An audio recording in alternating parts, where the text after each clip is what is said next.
রাসূলুল্লাহ আদেশ করলেন যে মদ তো তোমাদের উপর হারাম হয়ে গেছে। মুহূর্তে আর চিন্তা করে নাই মদের উপর আমার কত খরচ হয়েছে, মদের প্রতি আমার কত নিশা, মদের প্রতি আমার কত প্রেম, এগুলো চিন্তা করে নাই।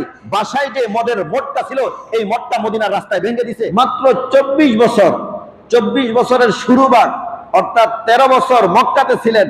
মক্কাতে ইসলাম তেমন করে তার ডালপালা ছড়াতে পারে নাই, মক্কাতে ইসলাম তেমন করে তার সৌন্দর্য বিকাশ করতে পারে নাই, মক্কাতে এমন করে ইসলাম তার সমস্ত সেক্টরে উপস্থিত হতে পারে নাই, মানুষ তাকে দেয় নাই। কিন্তু পরবর্তী নবুয়তের পরবর্তী অর্থাৎ মদিনার বছর, মাদানী জীবনে মাত্র 10 বছরে রাসূলুল্লাহ তার চরিত্র দিয়ে, রাসূলুল্লাহ তার দাওয়াত দিয়ে এমন একটা সমাজ ব্যবস্থা গড়লেন, যে সমাজ ব্যবস্থাটা 10 বছর আগে, 20 বছর আগে একদম আকাশ পাতাল পরিবর্তন ছিল। বুঝেন নাই?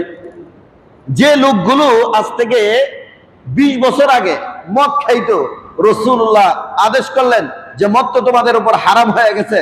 মুহূর্তে আর চিন্তা করে নাই মদের উপর আমার কত খরচ হয়েছে, মদের প্রতি আমার কত নিশা, মদের প্রতি আমার কত প্রেম, এগুলো চিন্তা করে নাই। বাসায় যে মদের মদটা ছিল, এই মদটা মদিনার রাস্তায় ভেঙে দিছে। এরকম কি ইতিহাসের কিতাবে লেখে?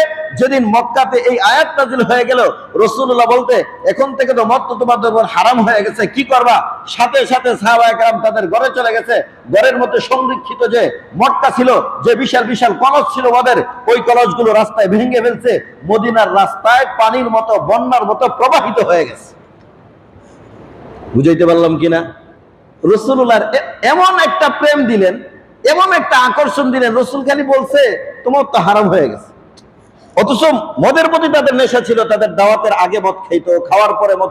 মদরা তাদের একটা জাতীয় খাবার হিসাবে, মুখরোচক খাবার হিসাবে, উৎসবের খাবার হিসাবে, বিনোদনের খাবার হিসাবে, বিয়ার প্রথমও খাইতো, শেষও খাইতো, একটা উৎসব মুখর খাবার হিসাবে মদরাকে পান করতো। কিন্তু যখন রাসূল বলছে মদ তো হারাম, ওই প্রশ্ন করে নাই যে রাসূল আমরা তো অনেক দিন ধরে এটা খাইতেছি, আস্তে আস্তে হারাম কর না।